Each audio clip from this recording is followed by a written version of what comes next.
The Kansas City community needs a lot of help.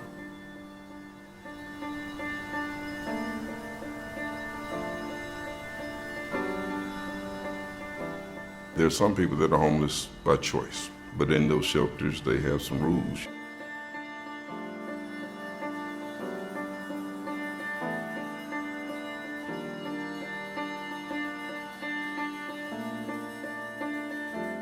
You can't drink, you can't do drugs. They're doing drugs and they're drinking just to cope with the trauma or whatever they've gone through.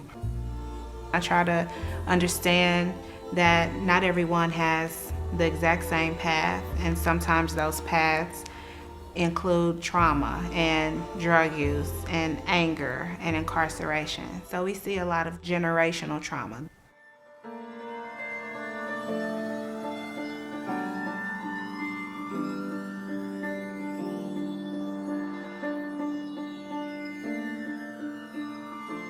Their parents were drug addicts, or their parents exchanged sex for money.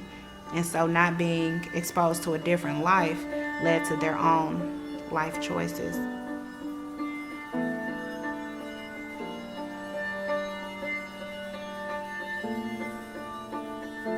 Leading to criminal activity. The majority of women who find themselves incarcerated have histories of abuse, and those histories of abuse often manifest themselves in substance use disorders.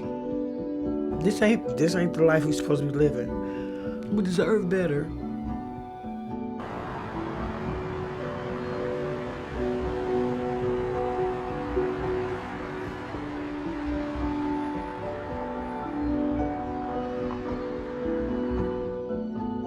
Those clientele coming through, there's always some other backstory. Nobody's getting high just for the sake of getting high.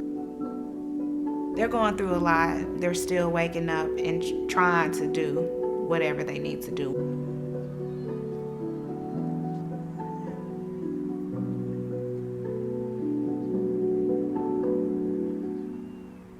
Whether that's trying to have one day of sobriety, or trying to figure out how to make $1, or trying to figure out how to get to the DMV to get an ID. I had been turned down so much that when it finally came to a yes, I couldn't do nothing but thank God.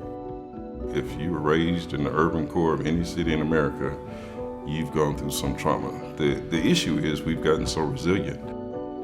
Resilience means I've just been through a whole bunch of stuff and I made it. Well, how about I don't want to go through stuff?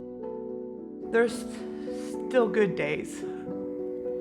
I mean, even on my worst days now, they're nowhere near what my worst days have been.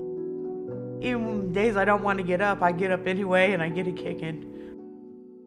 The destroyed lives that happen when you divest from your citizens and instead invest in military, neo-colonial endeavors, and invest in caging people rather than uplifting people. Poverty can be generational, and if the mechanisms are not in place in our society, that generational poverty will just continue and continue.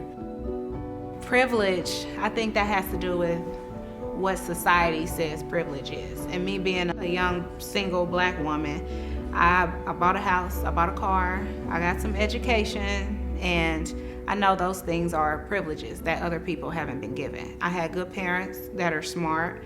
I had a good support system growing up.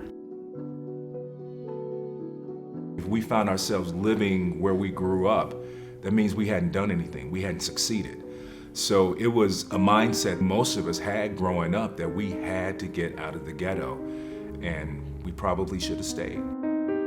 She came to the hood. To where I was, they came bearing gifts. I'm talking about what we needed out there, condoms and, you know what I'm saying, hygiene. The women that weren't in the program was happy to see them. You finish school, you go to college, you keep your nose clean, you do the right thing, and life's gonna work out. Things didn't work out.